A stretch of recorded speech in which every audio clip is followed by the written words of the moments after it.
Hello everybody, and welcome to another edition of Insider's Guide. Today we're discussing a little bit smaller of a mountain than those we have discussed in the past.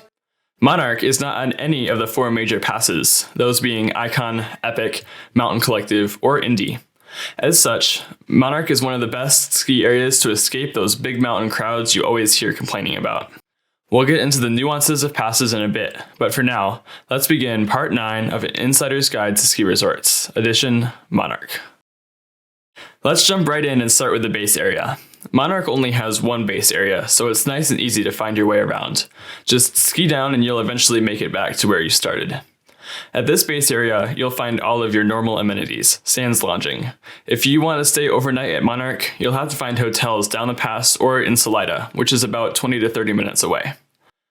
One of the great things about Monarch is that at this base area there are several good restaurants that are much less expensive than the industry norm.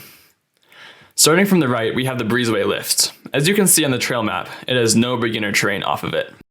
As with most of the lifts at Monarch, this is a slow 2-pack with no bars. It services these two long blue groomers, the main terrain park, and a handful of ungroomed blacks. The lines at this lift are rarely bad, along with the rest of the lifts at Monarch. There is also the added benefit of being able to access Mirkwood, the home of the most advanced skiing on the mountain. Mirkwood is known for its incredible pitch, dense trees, and untouched powder.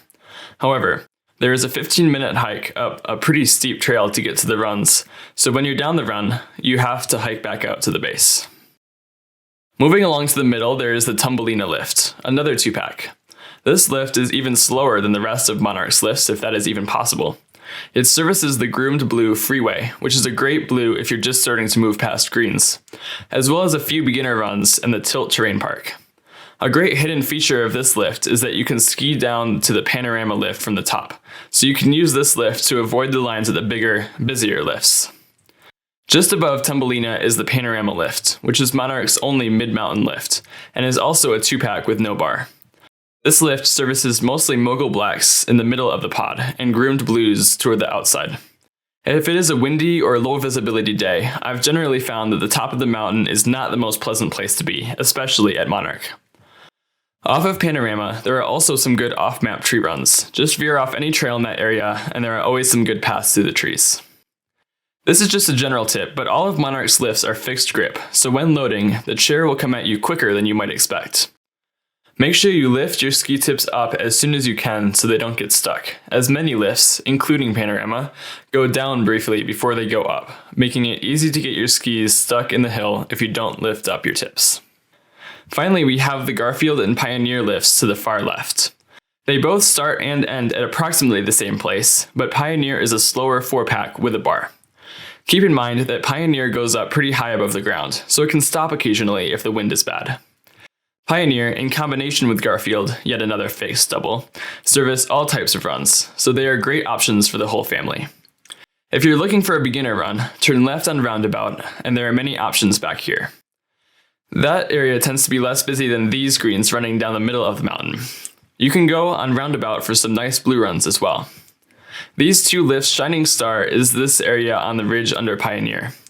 It's fairly steep and therefore only for advanced skiers, but it has some great trees, moguls, and one of the best lift service powder areas. All of these blacks are very open and bowl-like.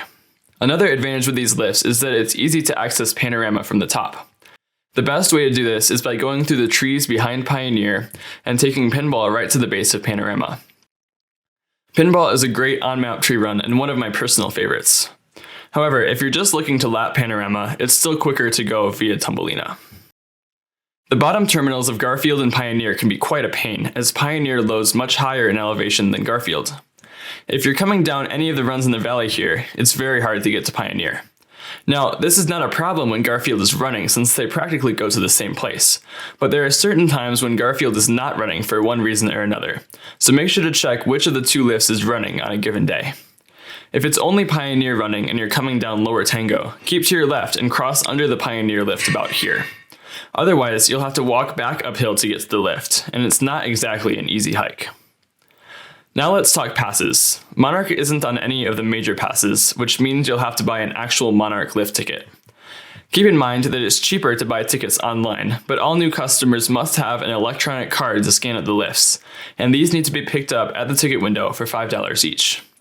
A Monarch Season Pass includes 3 days at each of the partner resorts such as Copper Mountain, Loveland, and many others, so it can be a good option for those who plan to ski multiple days at Monarch, rather than buying multiple single-day tickets. Well, that's about it for Monarch Mountain. I know this is a less known, smaller ski area, but I hope this helps at least some of you. Please put any questions down in the comments below. Thank you so much for watching. All my love. I'm out.